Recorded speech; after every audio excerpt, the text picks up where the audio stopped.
Награда за најдобар меѓународен актер за Чан Јаман.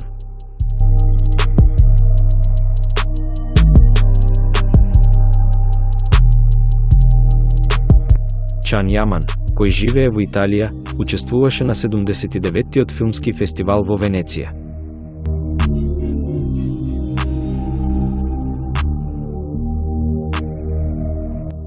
Познатиот актер на фестивалот учествуваше со Франческа Чилеми, со која сподели главната улога во ТВ серијата Виола Коме ил Маре, која ќе почне да се емитува на 30 септември.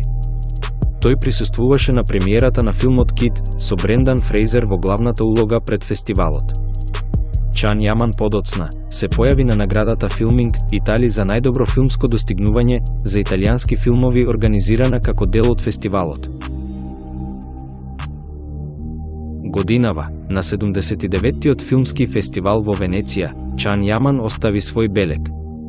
На 32 годишната звезда, која има голема база на фанови во Италија, на церемонијата му беше доделена наградата најдобар меѓународен актер. Чан Јаман, кој наскоро ќе се најде пред камера за новата серија наречена Ел Турко, која ќе се снима во Унгарија, изјави дека неговото име некое време беше вклучено во љубовните гласини. Тој и Франческа Чилеми дошле на фестивалот со брод.